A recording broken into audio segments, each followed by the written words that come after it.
This podcast is part of the Michigan Sports and Entertainment Podcast Network. Go to michigansportsandentertainment.com for more great podcasts.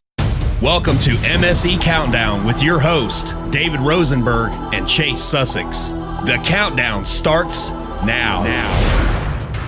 Welcome, everybody, to another episode of the Michigan Sports and Entertainment Countdown. I'm your host, David Rosenberg. I'm here with Chase Sussex. Chase, what's up? So what's going on, everybody? Well, it's been a pretty busy week. We're recording on a Tuesday, not a Monday this week, because I had a pretty busy weekend. It was my mother's birthday, so I spent the weekend with her. So happy birthday, Mom. Shout out to her. Anyways, it's Tuesday, July 9th, and we've had a pretty busy week. So without further ado, the countdown starts now. Well, NBA free agency has gone into full swing, Chase, wouldn't you say? Absolutely. I mean, it was a pretty wild free agency. I'd probably say the craziest I've ever seen. And we definitely can't say that the Pistons haven't been very active. Yeah.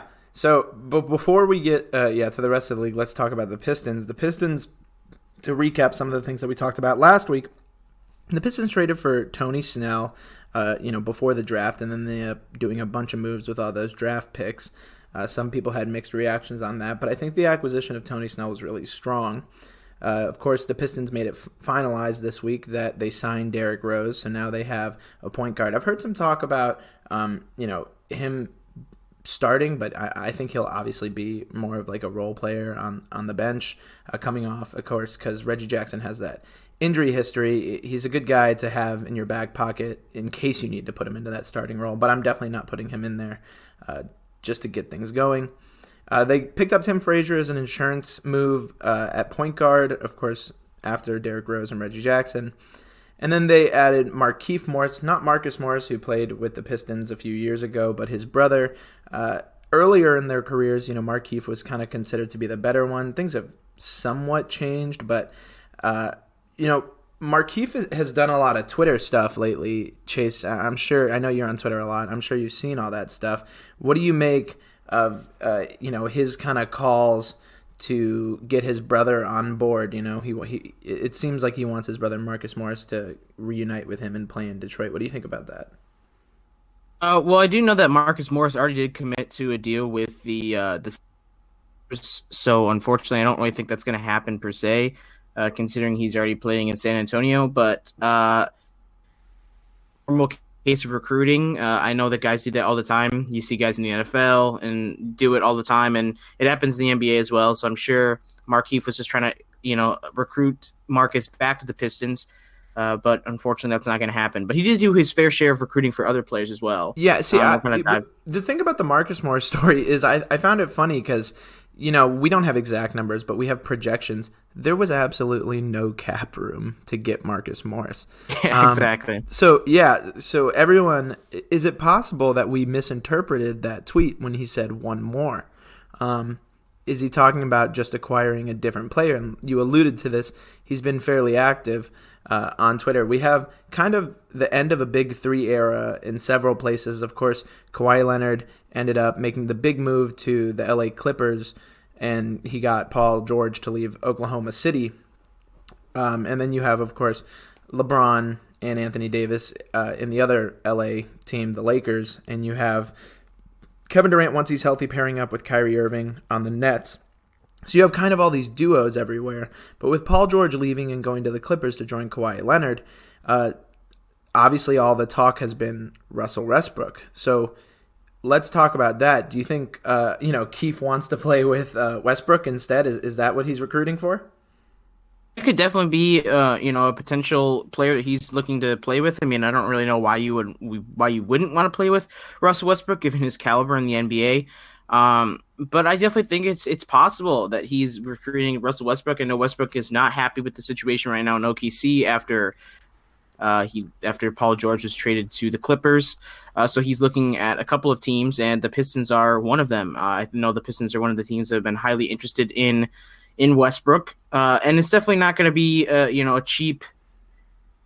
It's definitely not going to be a cheap price to pay. Like you said, we barely have the money to sign Marcus Morris, and we want to go out there and start chasing Russell Westbrook, or the Pistons want to go out there and start chasing Russell Westbrook, I should say. So I definitely think it's kind of a dicey decision there, depending, considering we've already got a lot of big contract decisions coming up, including since I already have some contract negotiations coming up, including Andre Drummond, and they're already paying Griffin so much money, so they definitely don't have the money to pursue Westbrook at this moment, but it's definitely interesting to talk about. Well, of course, Russell Westbrook would come over in a trade, so that means they would have to move some of their higher paid players. A guy like Reggie Jackson comes to mind.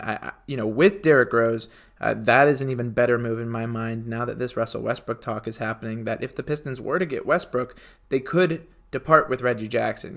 They wouldn't need a second guard. That's very true. They have Derrick Rose. You know what I mean? I'm looking at this ESPN article that was posted. I think it's only available to ESPN Plus viewers, so I hope I'm not breaking any rules. But the proposed trade here is that the Pistons get Westbrook alone, which I think you and I are both on the same page that the Thunder could stand to give up something, a pick or a younger player or something, because Westbrook's contract is a monster. I don't know the exact details, but I think it's like 4 years, $170 million. He's owed a lot of money. Yeah, he's owed anywhere between it's really, really big, and it's just such an issue, to pick him up. And so I think it's kind of like that's something you hear more in baseball. That to unload an overpaid veteran. You have to attach kind of a young guy or a prospect or something like that. So I think that's the case. So this trade off the bat kind of interests me because, it just has us, the Pistons rather, getting Russell Westbrook. So, but the good part, the upside here is that it's not having the Pistons offer anything that's really that valuable other than the first round picks, which are going to come. I know that some people don't like, well, it's a 2020 unprotected first round pick. A pick swap in 2021, and then a 2022 unprotected first-round pick. So that's, 3 picks, which is a lot to give up. But Russell Westbrook is, an incredible player, and he, it's basketball. One player can, I think, take you to that level. And if you're talking about pairing him with Andre Drummond, who's, a fantastic big man center, he can play defense. He can stand to get a little better, but, he rebounds like nobody else does in the league. So, that right there is a great pairing. And then, of course, you have Blake Griffin, who's an awesome offensive player. And I think he kind of plays with that same grit that Russell Westbrook plays with. So I really like the personality fit for Westbrook if Detroit does choose to pursue him. So the money's obviously an issue. They would have to move, Reggie Jackson, Langston Galloway, and Tony Snell like this trade proposes. But not losing guys like, Sekou Doumbouya and Luke Kennard, that's an automatic win in my book. So I would take this trade in a second. But Chase, I know you have some kind of differing views on Westbrook. So, what's your take on the whole thing? Personally, I mean, the trade that you just mentioned, it sounds the best for me.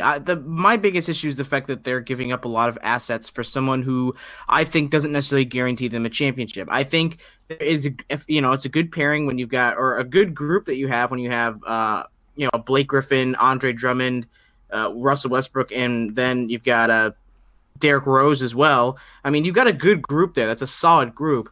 I just don't really think that's, bringing on Russell Westbrook, like you said, is necessarily automatically means, championship caliber team. It definitely boosts their odds in the East. I mean, I think it puts them in the Eastern Conference Finals, though, doesn't it? Yeah. I mean, it does. It definitely gives them a shot at the Eastern Conference Especially Finals. with Durant out this year. The Nets aren't going to be as threatening as they should be. This is kind of, you have teams like Philly, losing Philly big and the pieces Bucks and stuff like that. You got to, there's going to be some top teams, but I really think that it does. I don't think, I'm going to counterpoint you here, that I don't think it's necessarily about a championship. And I know this kind of strays from my general philosophy on sports because I'm all about winning championships. I think that's what it is about at the end of the day. But, this is a Michigan sports podcast, so let's talk about Michigan for a minute. What does Michigan have to be excited about other than the University of Michigan? And that's really their, recent baseball success. They had a nice run in college basketball, but, for the most part, the football team doesn't perform to the level that they want. And then, we'll talk about the Tigers later, but weekly, one of our segments is the Tigers still suck. The Red Wings are in the middle of a rebuild, like you always talk about, and then the Lions are, whenever the Lions are actually good, it means that they're like 10-6. Wild card, yeah. Yeah, like, you know, it doesn't mean it doesn't it doesn't mean good. It's just like better than it usually is. And it's a really down period for Detroit sports. And I think that, you know, we're talking about Little Caesars Arena, the LCA. Those ticket prices are through the roof. You know, it's attendances aren't great at Pistons games, and Russell Westbrook and Blake Griffin and Andre Drummond and Derrick Rose and, you know, Luke Kennard and Markieff Morris, all these guys, you know, playing on the court together, it'll give the fans something to be excited about. It'll start making, you know, revenue sales, and I think it'll become more of a Pistons arena, which is one of the things that a lot of people talk about, is that it's, you know, it's a Red Wings arena, really. You know, it's not a Pistons arena. It doesn't feel like it. They've done their part, you know, they've added some banners and stuff, and, you know, had obviously some of the 2004 team, championship team come and visit and retired those numbers and stuff. But, like, it'll really, you know, I think make it a place that, you know, the Pistons fans can call home, and they won't mind paying the price because it is Russell Westbrook, it is Blake Griffin, it is Andre Drummond. They're three of the best players in the league. I think it's enough to put butts in seats, and that's really something that I think Detroit sports fans, I don't want to say deserve, because as fans we don't necessarily deserve anything, but we desperately want it, right? And I think that's the counterpoint to the championship argument, is even if it doesn't bring a championship, it brings contention, which is desperately sought in Detroit. Oh yeah, I mean, I completely understand what you're saying. You know, like I said, that's obviously something that's pretty big in the fact that you know, a lot of people really do. I mean, that's one big thing. I mean, a lot of people have been complaining about the attendance at Little Caesars Arena, and that obviously Detroit hasn't had, you know, a championship caliber team, I believe, since, you know, the Red Wings won in 2008, I believe, was their last championship. The Tigers went to the World Series in 2011 or 12. Well, they didn't win. They didn't win the World Series. Yeah, but championship caliber.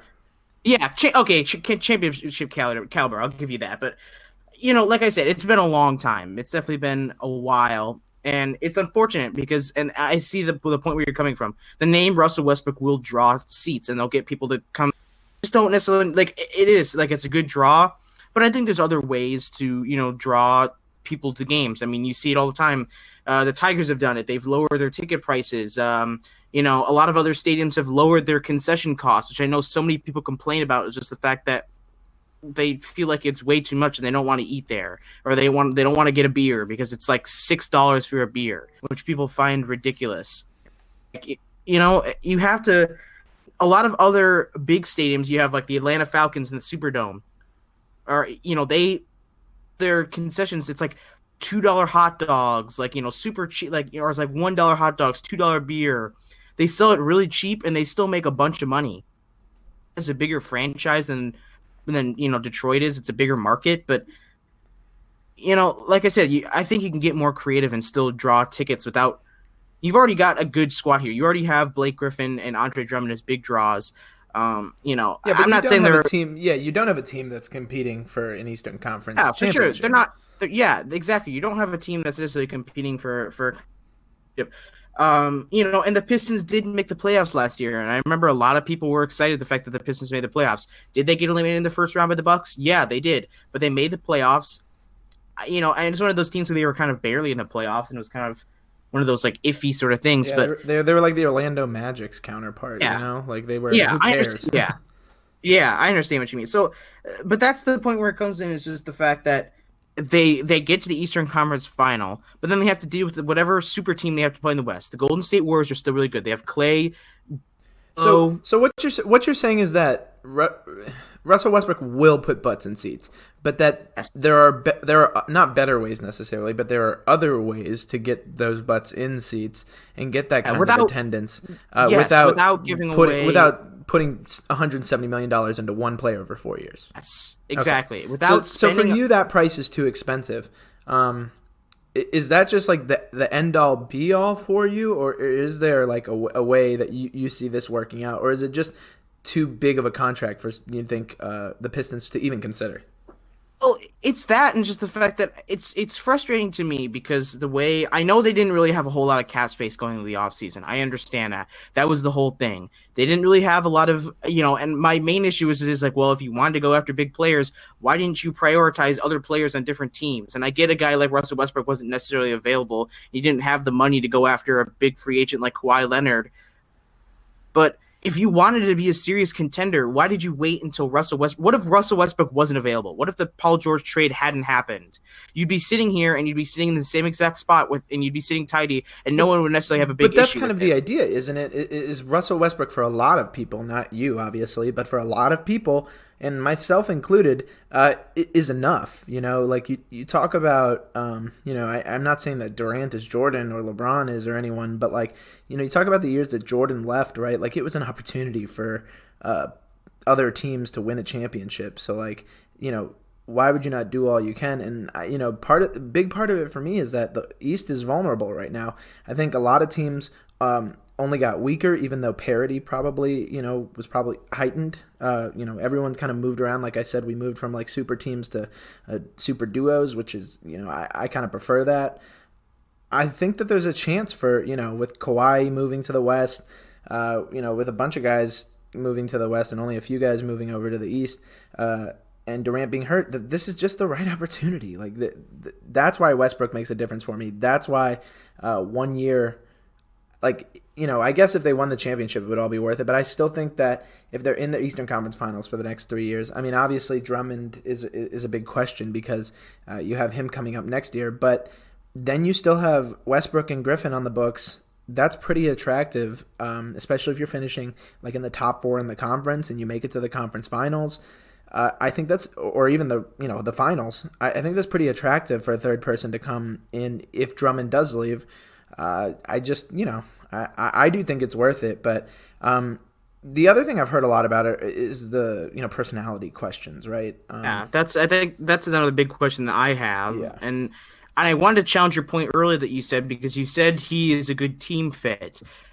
I've seen counterpoints to that. I just don't really think. I mean, if you look at it, Westbrook is a big off the dribble kind of player. He's I just think his game conflicts a lot with Blake's game. Blake is more of a Blake is definitely an inside player, but I think he's definitely a shooter as well. Mm-hmm. And I think that kind of interferes with the way that Blake Griffin plays. He's going to have to adapt his game around Russell Westbrook, and I think there's going to be, because if you look at it right now, Blake Griffin is the clear number one face of the team right now. It's not Andre Drummond. It's not whoever else. But it's Blake Griffin. Is it going to be that hard? I mean, Russell Westbrook averages triple-doubles per season. If you're getting 10 assists per game, who do you think those assists are going to? I mean, download a Drummond in the post to Griffin. Griffin has a wonderful post game. Now, he's not just dunks, but they can kind of bring back that, Lob City. Westbrook would be happy in from what I think is that he would love to have a team like this because it has a bunch of big guys that he can feed it to, and he doesn't have to do it all, but he still can. It makes both parts more dangerous in my head. But one thing I wanted to kind of explain, or at least clarify for myself, is that you are right. Westbrook doesn't necessarily fit into the Pistons' play style, and that's not what I meant. I should have worded it more specifically. What I mean is that I tend to think that teams, or at least cities in general, have personalities, and that those translate to their sports teams, right? And Detroit's personality, Detroit's a blue-collar town, it's made famous by the auto industry and Henry Ford. It was once one of the top 5 cities in the country, and it's since fallen, but it's on a great resurgence. If you've been to the downtown area lately, I have great hopes for the city of Detroit, and the sports have been part of that. But one of the things that you look at, especially with like the Pistons teams that have won in the past, is they're gritty, right? That 2004 team, they were a bunch of bad boys. Yeah, and the bad boys, of course. The bad boys were, they had the rules that if Jordan came in the paint, you just sent him to the floor and taught him a lesson. Who cares if you picked up a foul? It's it's a different game now. It's a different game, but I think that grit.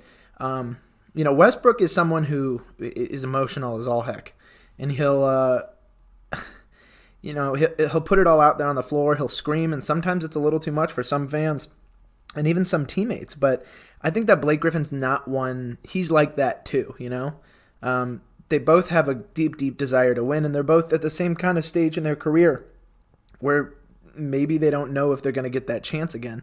And I think that putting them together would really help. So that's what I meant by a good team fit, is that he fits the personality of Detroit. But go ahead. I'm sure you have other things to say about Westbrook. His personality is certainly in question. So, no, I think that's an excellent point. I think he definitely does fit that I feel Blake Griffin also has that very similar play style, and the fact that he's a competitor. I think that's the best way you can describe both Russell Westbrook and Blake Griffin. And they're both competitors, and they'll do anything to compete and win basketball games. I think that's important.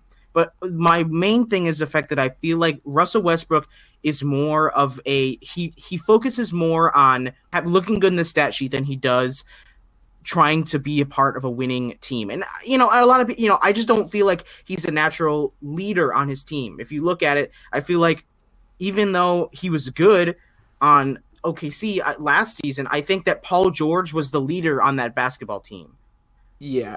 Okay. So I don't really necessarily think that Detroit is looking for a leader. So Blake Griffin is the leader. This is stemming from, I assume, those videos, those clips of him kind of throwing a tantrum when he didn't get the ball to get, or the people didn't put up the shot for the, his triple double and stuff like that, or didn't let him get the board or something like that. Yeah, and that's the thing. He's a true competitor. He's a gritty competitor, and I like that. I don't shy away from competition, but I shy away from players whose ego are too big to the point where they care more about themselves than the franchise they play for. And to me, I understand it to an extent. Basketball is a business. You're there for yourself. And I've talked about this on multiple occasions about multiple different players. Players will go in, win championships, make their bag, and then move on. That's what it is. Basketball is a business. It's about making money, and it's not about making friends. It's not about not trying to avoid stepping on people's toes. It's about personal gain, because as an NBA player, you're in a business for yourself. So I agree that, Westbrook has every right to, put himself in his own business space and not worry about the team or his teammates that he plays for. But I think it's definitely a large part of being a part of a program, is as much as you do want to focus on yourself and building your own empire as yourself, you have to focus on your team as well. And I feel like that's just something his ego sort of gets in the way of. And that's my main issue with his character itself, if that makes any sense. No, I hear you 100%. And with all due respect, and I think when people say with all due respect, it means that, they think you're an idiot. But I don't think you're an idiot. I think that you raise some good points. But with all due respect, I think that's your interpretation of it. My interpretation of Russell Westbrook is that he is a player who is absolutely fantastic, who has for many years, since pretty much KD left, he has had to be the heart and soul of that team. He's had to will them to victories. And I can understand that, putting a personal achievement is, condemnable in some ways above the team, but I don't think that he's going to do that forever. And that's my interpretation of it, which, you may find completely wrong too, but I think that there's a good split amongst the, NBA fans, not necessarily Oklahoma City fans, because they have their opinions. But I just don't think that he necessarily puts his own personal statistics above, say, the team winning. I think that if the season weren't already wash, he wouldn't get upset about it. But when you have a team like, he's in with the conference that he's in, sometimes, it's okay to put that above it. But it is a valid concern. And, he's had some issues with fans, I know, in the past. A lot of them have been the fans' fault. But it's never good, when you get that much heat from your fans that you're causing that much of a ruckus, So there's certain personality questions that I'll concede, there are questions. And, the Pistons, the first thing that comes to mind with me when you talk about personality in the Pistons is the Malice at the Palace.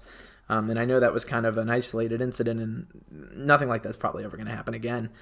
But I don't know. I think that he'll be kept at bay. It's a different NBA than it was, say, 15 years ago when the Pistons last won it. I don't think that his personality is I don't think he's going to get ejected from so many games that it's like an issue.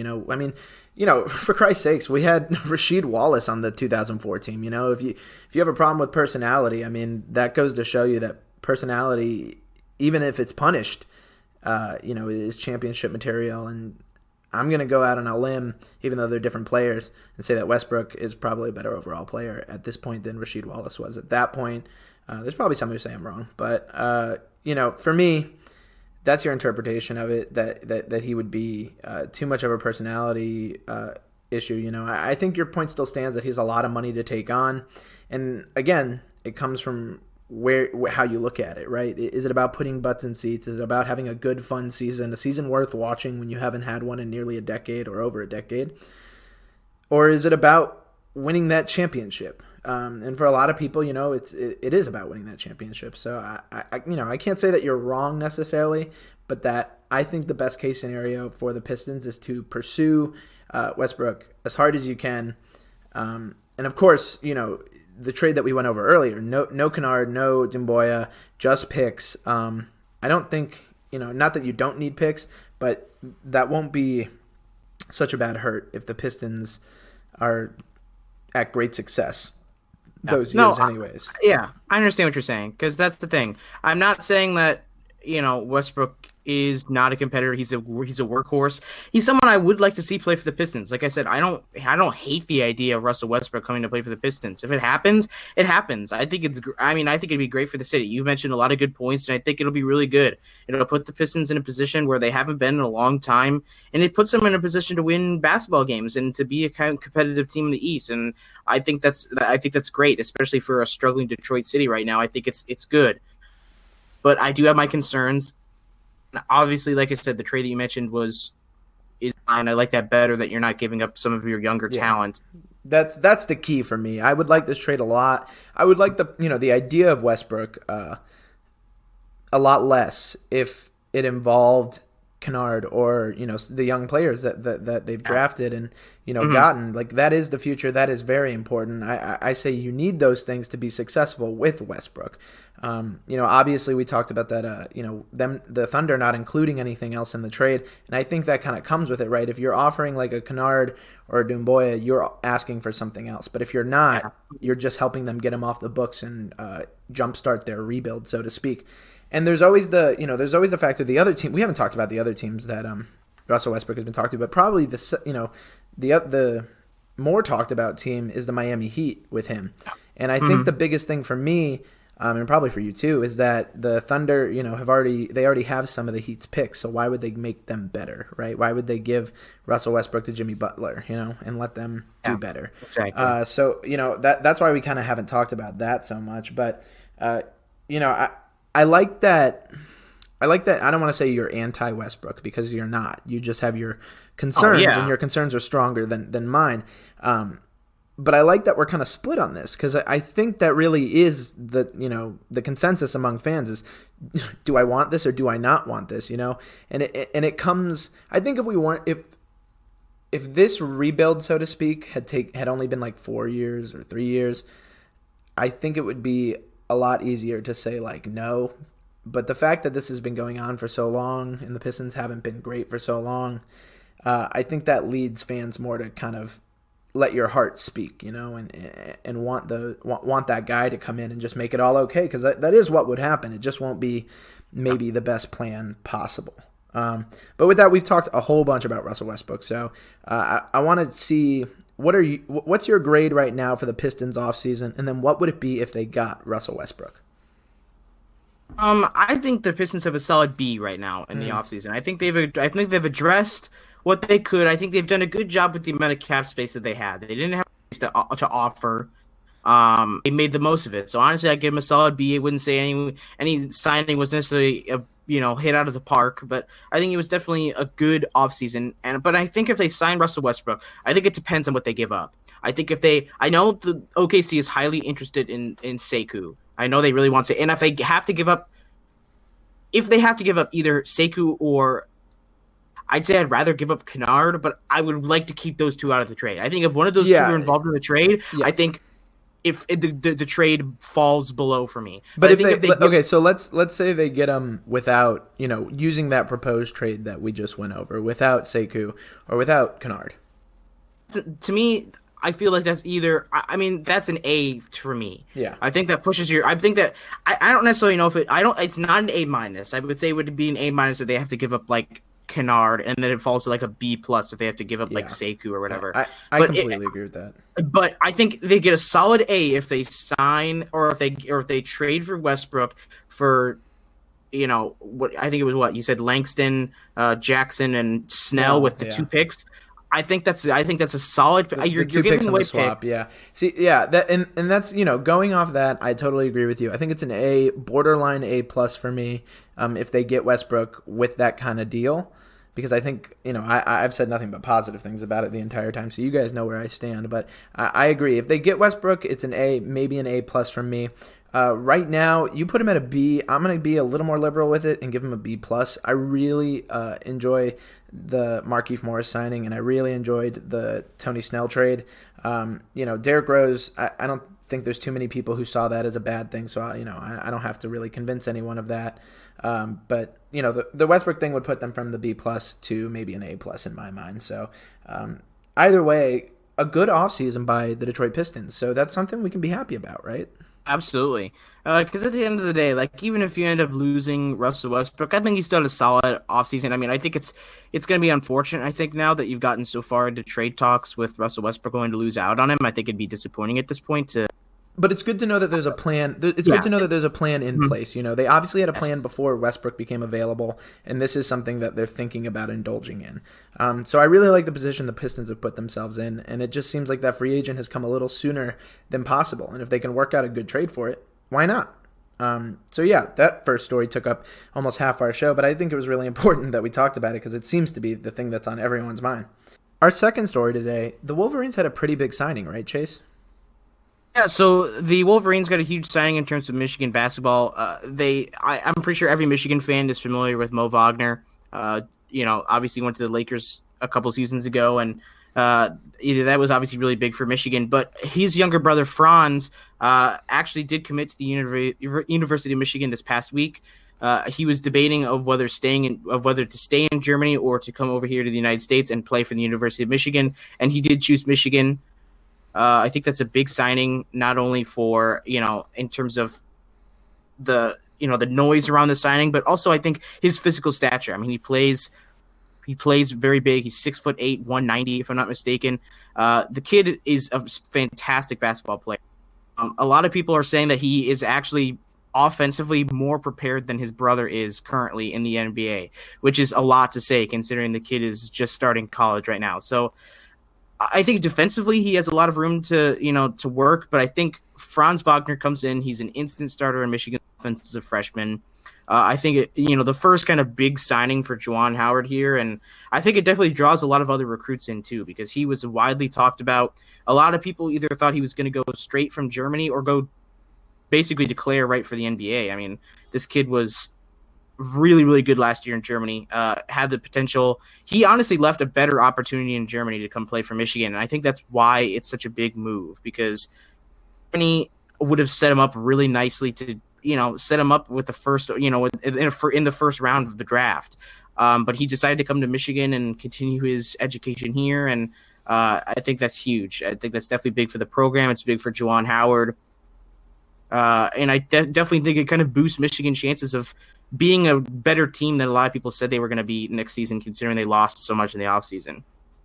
Yeah, I mean, I didn't know much about this signing other than, of course, that his relation to Mo.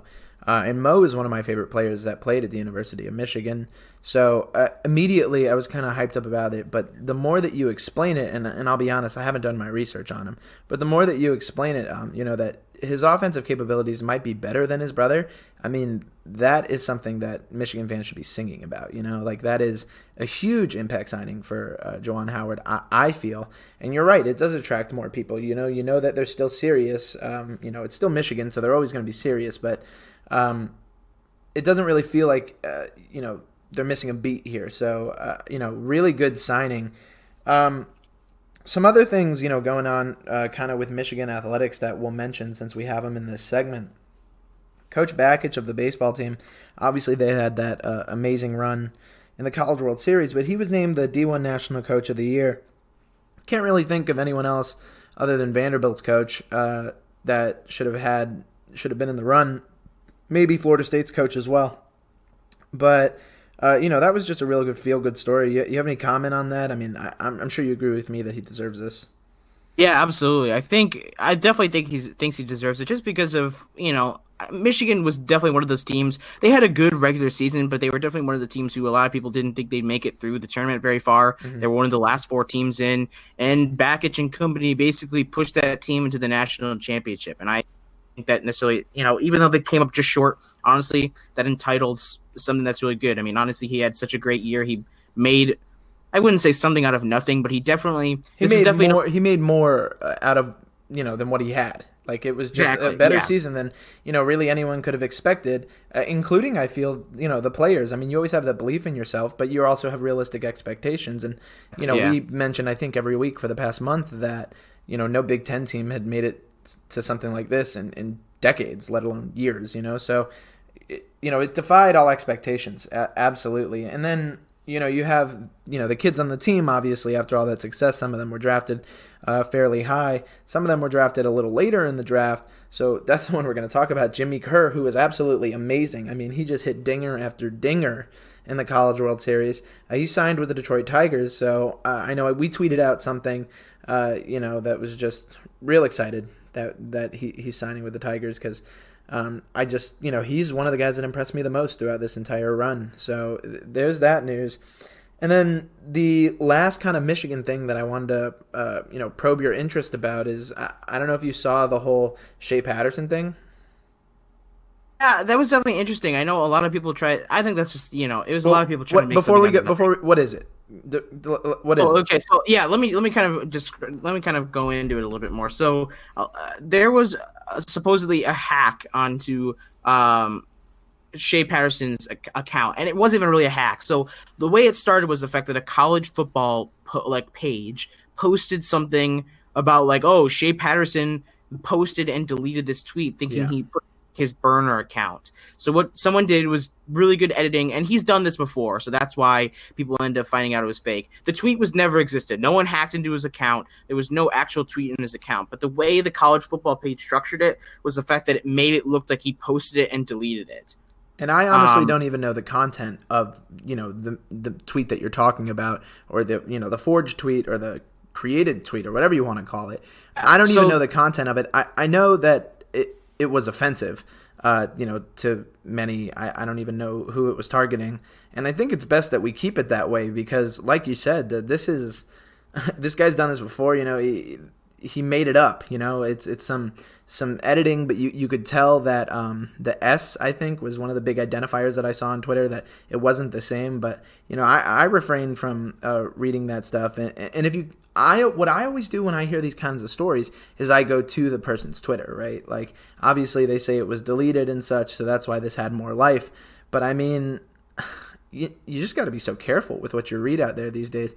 It's insane to me that someone would take the time to create something like this just to, not even a professional athlete, just like a kid. Yeah, honestly, it does. I mean, it hurts the careers of guys like this. I mean, obviously there was no basis to the story, and the tweet surrounding it was about it was some third person tweet basically calling out Ohio State transfer quarterback Justin Fields, and he called out Jim Harbaugh as well. It was like, we would have won the national championship. Would let me take over the plays or whatever, or but they basically put it into third person to make it seem like Shea was trying to tweet from a burner account and actually tweeted on his main account. That's nutty.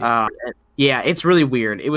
The whole situation was kind of odd, but that's the thing. The kid was trying to make it bigger than it was, because the way he did it last year was he tweeted out as a Colorado wide receiver, I believe, if I'm not mistaken, was the last big thing, but it blew up. Like, the player himself had, he had to make more than a statement. This was picked up by multiple big news That's things. insane. I know, other conferences even talked about it. Like, it blew up bigger than it needed to be. So yeah. It was tough in that. At the end of the day, this guy was exposed, and Shea's not going to have too much fallout from it. There's still always going to be tensions between Ohio State and Michigan fans, but this is probably the best way it could have ended. But, just when you're reading and when you're scrolling through Twitter, make sure that it's a reputable source. Maybe the source was reputable that, posted it or something, but just, you got to be careful. There's so much crap out there on the internet.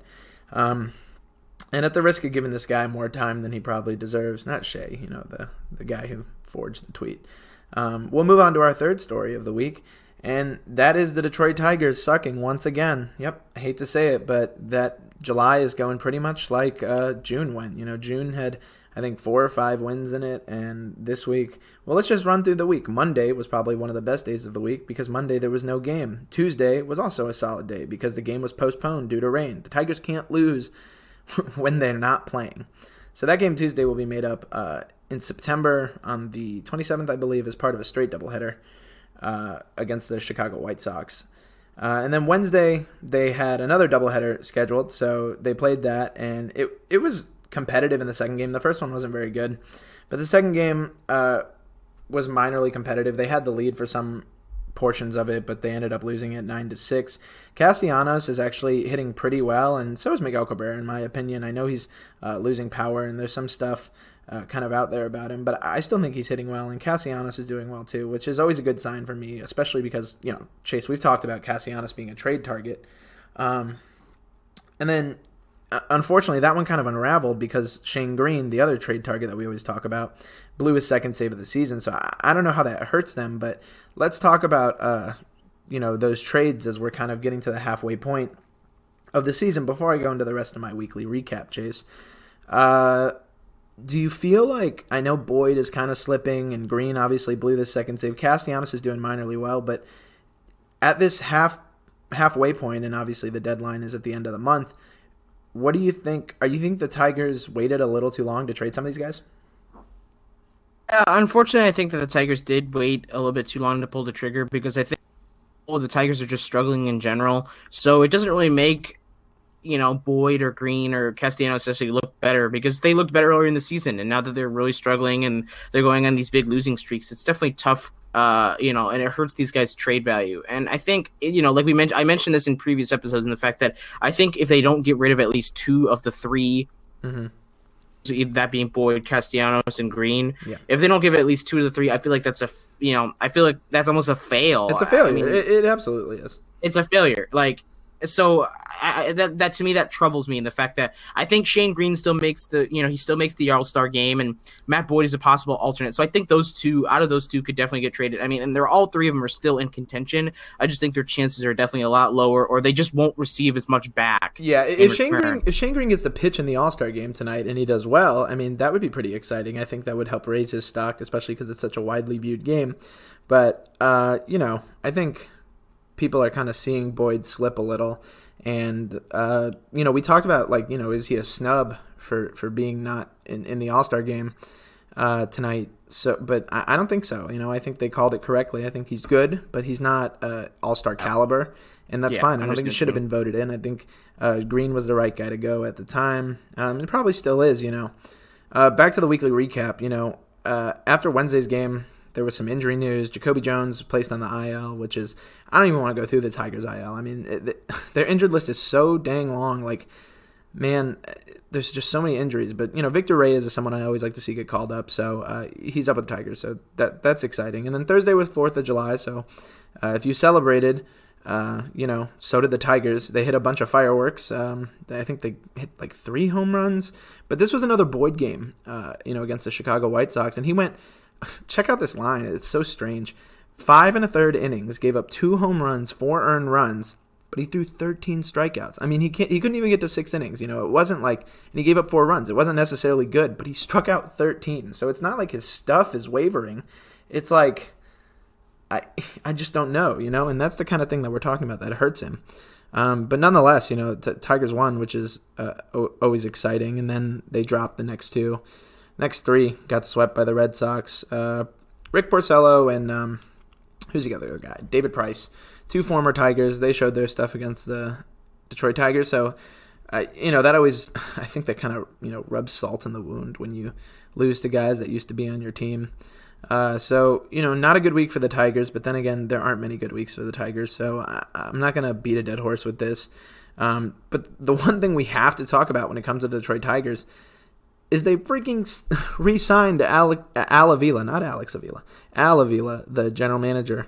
I have my thoughts on this, but what do you think? I know a lot of people have a negative opinion of Al Avila. I wouldn't necessarily say I'm one of those because I guess I don't know. I don't really follow the Tigers that much, so I really can't say. I know a lot of people do complain about Al Avila being the wrong person at the helm. I know he's kind of an idiot, and that's what, at least is what I've heard. He just really isn't the right person to be running the rebuild. Yeah. But again, like I said, the Tigers are going through a weird phase right now where, if you think about it, their farm system is one of the best it's been in a very long time. Honestly, that's probably because of Al Avila. If you don't think about, I mean, yeah, sure, it's not that hard to pick a top 5 player. I mean, you can't really miss out that hard. I mean, you swing and a miss how many times out of when you're picking top 5, you're not really missing. And Casey Mize and Riley Green have been exceptional, so he has gotten those right. So he's gotten those right, and it's not super. I mean, I could go in there and pick Casey Mize and Riley Green. It's not the hardest thing in the world, but again, he's built a pretty good farm system. So I don't necessarily think it's the end of the world that they re-signed him. I do understand where people are upset. I know a lot of people have an issue with him. What are kind of some of your thoughts about that? Yeah, so here's my thing. I don't want to say I hate Al Avila, because I don't. And I don't even necessarily think he's an idiot. Like you said, a lot of people do. I don't think he's a dumb man. I just think he's the wrong guy for the Tigers to have at the general manager position. You talk about Dave Dombrowski was the guy that, for a decade, the Tigers fans could rely on to wheel and deal with Mr. Ilitch and, make the moves that needed to be made to keep them in contention. And that put them in a bad spot. So I don't think that they need someone like that again, especially with, Mr. Ilitch passing and his son Chris taking over. We've talked about Chris and kind of his motivations towards the team. I just think that Al Avila is a fine guy to have do the rebuild. He's obviously all business. I think he cut his son or traded his son twice. So, he knows it's a business and not like a feel-good affair. And that is what you need in a rebuild. But Dave Dombrowski went to the Red Sox years ago. He was let go by the Tigers years ago. And since then, we've seen a delayed rebuild, which you're right. He has gotten minorly correct at certain times, okay?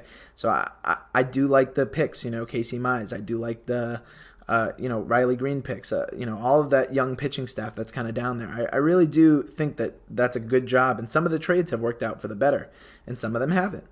But at the end of the day, he's all business, and I think you need someone in between the two to make the decisions when the Tigers are ready to compete again. Because my biggest concern is that Al Avila isn't going to want to wheel and deal when it's time to. There is an appropriate time for it. And perhaps Dombrowski did it too often, maybe at the behest of, Mr. Ilitch. But I think that Avila is too afraid with it being a business. He wants it to be, as profitable as possible, which, how can you blame him? But, this is, at the end of the day, I just think he's not going to make the right moves when it comes to that. And an extension doesn't, it signals to Tigers fans at a time where things are not really good that these times are not going to get better, or at least that we don't think they're as bad as you think they are. So, trust the process or get out. So I don't think it's endearing to Tigers fans. I don't think it's necessarily a bad or good thing for the Tigers. It's just a thing that's happening.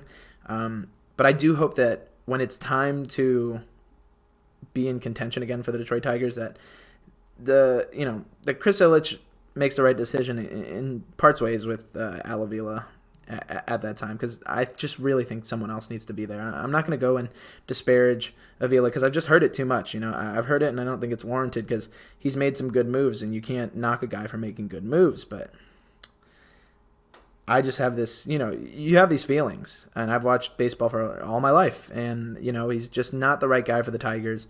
And part of that is just the prolonged rebuild. So those are really my thoughts on it. Like you said, I don't think it's a call for the apocalypse. The earth isn't going to start splitting, and, things aren't going to go that badly, but it's just not the move I would like to see. I would like something that indicates that the Tigers are interested in being good again, and I just don't necessarily think that this move means that. So yeah, that's kind of it on the Tigers. Our fourth story today is pretty interesting because it's the off season, it's after the draft, but we have a Lions story, kind of, right, Chase? So it's not necessarily some positive Lions news, but I definitely think it's something that we should definitely touch on, because we touched on it in a previous episode in the fact that the Lions did end up releasing Glover Quinn, and today he has officially retired. Glover Quinn, I would have to call him one of the most underrated defensive backs. Yeah, absolutely. Has had a spectacular career. Great with the Lions. I'm going to list off some stats here just to kind of show you just how impressive Glover Quinn was on the field and just how under the radar he really went. He had 148 consecutive starts, which is most for any active safety in the NFL. Since joining Detroit in 2013, he was the only player in the NFL to have 400 tackles, 15 interceptions, 10 tackles for loss, and 5 forced fumbles. That's the Detroit grit I was talking about earlier with the Pistons. Great, exactly. Since 2013, he's had 19 interceptions with the Lions, which is most by any safety in team history. Think about how long the Lions have been around. He's had the most interceptions by any player at his position in Lions history, which is ridiculous. Yeah. And then he has the second most tackles for a defensive back in Lions history with 423. I mean, if that's not an incredible career, I mean, I don't know what is. I mean, completely undervalued player, I think, in terms of NFL success, but I know a lot of Lions fans valued him so high. I mean, the dude was incredible. He was a guy that I always like to see out there on Sundays. I just think that he had the right personality. He was someone I was kind of proud to have. I knew that consecutive game streak, which is something that's always impressive to me. Football's such a tough sport to get out there every week. It's easy not to. It's easy to miss games just because you have to, and to play so well and at the same time take care of your body is just so impressive to me. And it means you care about the team because you know that an injury to you is a big deal. And, like you said, this was kind of expected somewhat because the Lions cut him. He wasn't going to be a part of the Lions next season, so it's not like that is kind of lost. But it's always sad to see, a really quality, good, tough player leave the league. NFL careers are so short. It's such a taxing game on your body. So, how many years did he play? 10? I believe so. Yes, he played 10 seasons between the Texans and the Lions. So that's you listed off all those stats, and I mean, I didn't need to be convinced, but if you are someone who need to be convinced, tip your cap today to Glover Quinn. He was a great part of the Lions defense over the past half decade or so, and it's sad to know that he won't be part of it, but hopefully he can relax and watch some games on Sunday now, and maybe he'll get into coaching one day. That kind of expertise is always needed somewhere. That's it with the Lions. Pretty quick one there. And then our fifth story, we're going to do another entertainment segment today. But there's a couple of things that I wanted to talk to you about. I know that you said you hadn't seen the newest Spider-Man. I saw it on the day it came out. I'll talk a little bit about that. But you did watch a different Spider-Man, correct? Yeah, so I watched a different adaptation. It's the Spider-Man, Into the Spider-Verse. Into the Spider-Verse, yeah. Yes, Into the Spider-Verse, and it's actually out on Netflix now. I didn't actually catch it in theaters. I know a lot of people said it was so good when it came out, but it's not Peter Parker, right? It's a different kid. It's a different kid. I can't remember his name off the top of my head. I'm not gonna go into the movie too much. Miles if you guys haven't something? seen it. Yeah, it's Miles. That's his name, and he goes to some private school. He ends up meeting a bunch of different versions of Peter Parker, which I think is really cool, and I think it kind of explores all sorts of different kinds of Spider-Man and stuff like that. And I think it's really cool. It's a different approach to the movie, and I know a lot of people were. It's cartoon, right? It's like very comic. It looks very comic booky, and I think that's what I loved about the movie. The visual aspect of the movie was fantastic. It looks so good, and I know a lot of people were skeptical about the way it was going to look. Yeah, but I loved it. It was honestly such a visually pleasing movie. And honestly, I mean, the story was really good too. I really enjoyed it. So, but yeah, I mean, go ahead and talk about the new one, the Far From Home. I've heard really good things. Yeah, it was absolutely incredible. And we talked about kind of the Marvel Cinematic Universe on previous episodes of this podcast. And I mentioned that I had kind of binged a bunch of it earlier this year in anticipation of Endgame. And then I saw Endgame. I've yet to go see it again with the extra stuff that they re-released. But I kind of plan on doing that if I can get the time. But this was the first one in a couple years that I've seen kind of as it came out. And I actually saw it on the day it came out. A friend invited me, and I did not realize that it was the release date, but when I walked into the packed theater and people were clapping and stuff and excited, I picked up on it, and I was blown away by this thing. It was absolutely incredible. I believe Jake Gyllenhaal plays Mysterio. Yeah, Jake Gyllenhaal. Yeah. So he's a Mysterio is like he starts off as like a good guy, then he's a bad guy. If you read the comics or know anything about Spider-Man, you know he's a bad guy, so you're kind of anticipating the turn. But me and my friend that went both commented that when the turn came, we were surprised, which, you know, is I think kind of the mark of a good movie. There's a couple of scenes that are just absolutely fantastic. You can tell they had a great budget on this thing and some of the best minds in the world when it comes to developing CGI type stuff because, you know, Mysterio's whole thing is illusions. So he had these like holograms and stuff. It was realistic, you know, you believed it in this futuristic world. But he had a way of trapping you, and that was kind of Spider-Man's, you know, way to get out of it is understanding that it wasn't real, but there were some really trippy scenes, you know. It's something that I recommend. And what's her name? The girl who's in it, the young lady. I shouldn't say girl. Zendaya. Yeah, she's an incredible actress. You know, the chemistry between her and Tom Holland is absolutely incredible. I think they really hit a home run casting this stuff. Gyllenhaal was awesome too. You know, Marissa Tomei is the aunt who is in like the middle of a love affair with, you know, Happy or whatever his name is, Jon Favreau. So it's just a really funny movie, really good movie. You know, there's a little romance, little comedy, lots of action. Good story and kind of grief. You know, there's a good, you know, they did it in the trailers, but there's a good little. It helps you get through everything that Endgame kind of brought, because for those of you who are as invested as I am now, it was emotional, man. Like, you know, it takes a part out of you to watch some of this stuff, especially Endgame, which was 3 hours long and, you know, had so much packed into it. This was kind of like a great Fallout film, and it's a great way to close Phase 2, or Phase 3, or whatever phase they're closing, and move on to the next one. So it made me nothing but excited and positive for the upcoming MCU movies, whatever those may be. I know there's a whole list. Do stay after the credits. There's obviously the one credit after the little, you know, sequence that they do. But after the title credits and all that, there's a second scene, and that one's just as important. So make sure that you stay in the theater for that, and go see it as fast as you can if you haven't. And if you have seen it, you know, comment on the link that we're going to post, because I want to hear what your thoughts about it were, because I could geek out about this thing all day, but at the risk of going over time, I won't. The other entertainment thing that I really want to talk to you about today was, did you hear all this Disney news? I know, you know, you obviously know that Lion King is just coming out or something, and that's got, you know, Donald Glover and Beyonce and, you know, a bunch of different stars, and, you know, they're doing the whole live action remake thing. It started with like the Beauty and the Beast and stuff like that. But, you know, did you hear the news about Ariel and who they've cast as Ariel? I heard about it. I can't remember her name off the top of my head. It's Halle Bailey. Not Halle Berry. Halle Bailey.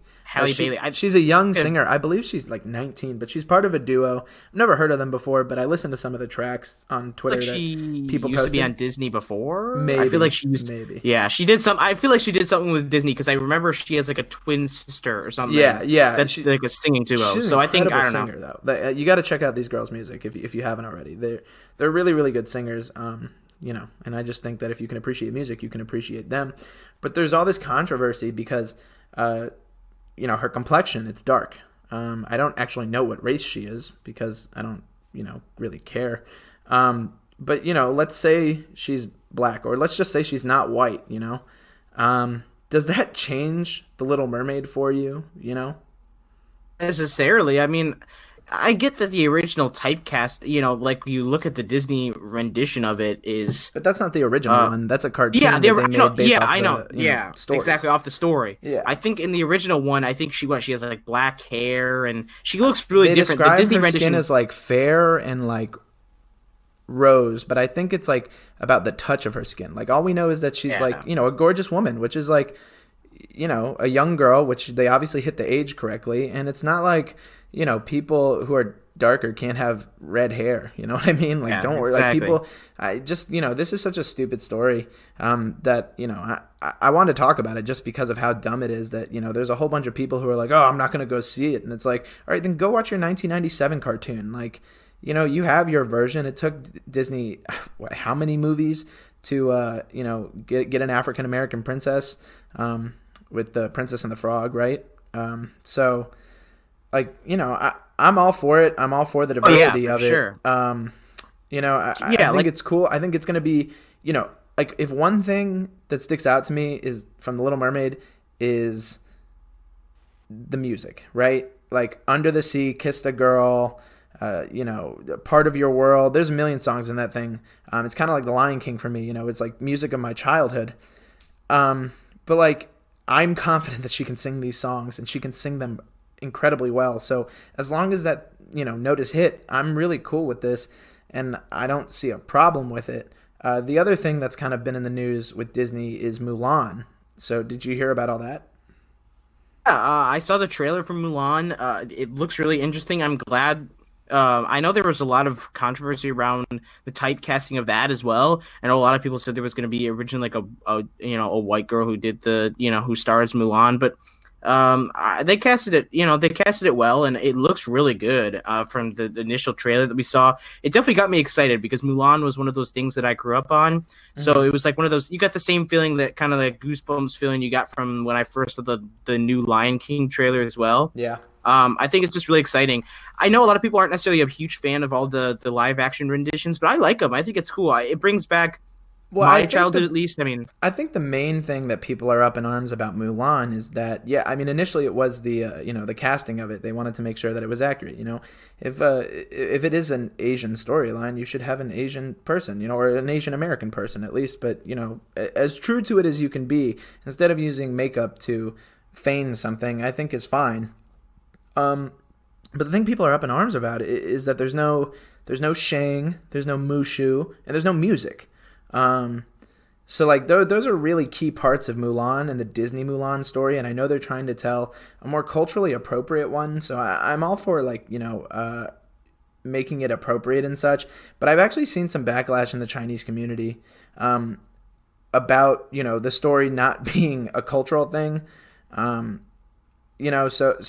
I wonder necessarily how it's viewed elsewhere. Certainly if people are championing it, I'm not going to be upset about it. But to take the music out of those 90s Disney movies, it's certainly going to be a different movie. And if I have to be honest, I'm almost more interested in seeing it than the rest of them, which I haven't actually seen. I haven't taken the time to watch any of these yet. I'll probably see Lion King as the first one because, like you said, that one's, I don't know, it just kind of piques your interest if you watch the movie as a kid. But it kind of interests me because it's not going to be the same story, and if it's not the same story, then I haven't seen the movie before, and it's not just a live version of the movie. So there's that aspect of it that I'm willing to enjoy, and it's just getting over the initial disappointment of no Mushu. It's that's it for me, is the tiny little red dragon, with Eddie Murphy as the voice, man. Like, do some CGI, give us exactly that, like same lines and everything. Don't even have Eddie Murphy re-record his tapes. Just like transfer the stuff. But like he's just so funny. I can live without the music. It's I'll Make a Man Out of You will always be on my every playlist I ever make. But I'm cool with this, but it's just crazy to me how upset people get over Disney movies being remade because they aren't remade the right way. It's like, it's creative. It's a story. Like, you know what I mean? Like, how many stories are there in general that are not confined to one race, right? Like Santa Claus. Exactly. Like, not that, well, if you think Santa Claus is real, whoops, Jewish guys breaking the news. But, like Santa Claus is across people of all colors and stuff. It's not like, I guess people do get upset with black Santa Clauses too, but it's stupid, isn't it? Yeah, it's just pretty, it's, I don't know. People get upset over stuff. I don't understand why it's such a big deal. It's just a movie, so. Yeah, it's just such a universal thing. I think it's dumb. Yeah. So yeah, I just think that's pretty dumb, and I'm excited to see the Disney movies, and I'm sure you are too, Chase. So let's wrap things up for today. Thanks so much for listening to the show. Sorry it's a day late, but we're gonna be back next Monday. Chase, let the people know where they can find you in the meantime. You can find me on Twitter at Chase Sussex, SUSSEX on Twitter. If you guys don't know how to spell my first name, I'm sorry for you. It's like the bank. And then you guys can find me, all my Red Wings content. I know we didn't talk about the Red Wings this week, but literally nothing happened with them. So you guys can find my other podcast. Didn't you say someone like tore their entire knee? There is some news there, and like I said, we're covering free agents over there on the podcast next week, so look out for that. But you guys can find us at Hockeytown Rundown on Twitter, Hockey TWN Run DWN on Twitter. No O's. O's too long. Yeah, and then make sure you're following us here at MSE Countdown on Twitter. You guys have been interacting with us great. I love all the likes, the retweets. Make sure you're commenting on those things. Let us know what you want to talk about. We like to talk about what you like to talk about. Hopefully you got your Russell Westbrook, stuff in for today with our podcast. We spent a good 30 minutes on it. And then make sure you're following our main site's Twitter as well, at Mish Sports and at MICH Sports ENT. The main site is MichiganSportsAndEntertainment.com. Go there for all of your breaking Michigan sports news, Pistons, Tigers, Lions, I want to say Bears, but it's not, Red Wings. So make sure you're checking that out. And then, of course, follow me at David Rosenberg, 2 G's, ROSENBERGG on Twitter. I'm a fun guy. I like to talk about a lot of things. So that's it for the show today. Thanks so much for listening. Talk to you again after a while. Peace.